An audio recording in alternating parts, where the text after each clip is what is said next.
I'm Juliette Lamar, your community reporter in Goleta, where 3 years ago, 2 college students were murdered here on Burtis Street near Hollister Elementary. And now the families are frustrated with what they are calling a lenient sentence for the person responsible.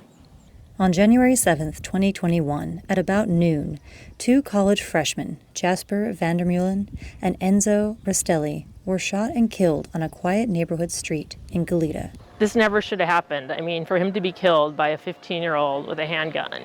Sharon Donahoe, Jasper's mother, tells me the teen shooter pled guilty and confirmed association with the Westside Criminal Street Gang. They are now serving a 7-year sentence at Santa Maria Juvenile Hall. So he'll probably be out by the time he's 22, if I was to do the math, which would be the same age Jasper would be right now if he hadn't been killed when he was 19.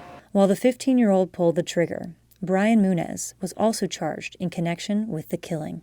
Donahoe blames both the teen and the gun for the murder of her son, Jasper, and his friend Enzo, but also Senate Bill 1391, which changed California law in 2019 and led to a lesser sentence for the teen since they were under the age of 16. So I don't feel that every 15-year-old should be prosecuted as an adult, but I feel like it's not keeping our community safer and it's not appropriate to not ever be able to do that. As for Munez, he was charged with conspiracy to commit robbery in connection with the killings.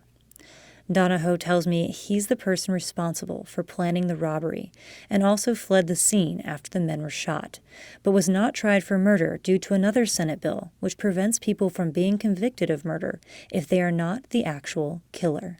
It's almost no one's fault. It is, and that's what it feels like, and that is very frustrating. My request to record audio during Thursday's hearing for Munez was denied, but before the sentence was handed down by the judge, parents of the victims spoke directly to Munez during emotionally charged statements. Munez listened with little emotion. Enzo's mother, Tanya Rastelli, said in part through tears, "I'll never get to see him become a father or meet my grandchildren. I'll never get to see him realize his dreams." Before sentencing Munez to 13 years in state prison, Judge Don Dona said, "There are no winners here today." The sentence left families frustrated. There needs to be accountability. I don't know. Accountability, it's just maddening. Munez was the third and final defendant to be sentenced in this case. I also requested to speak with the prosecutor and defense attorneys, but both declined to comment. In Goleta, Juliette Lamar, KSBY News.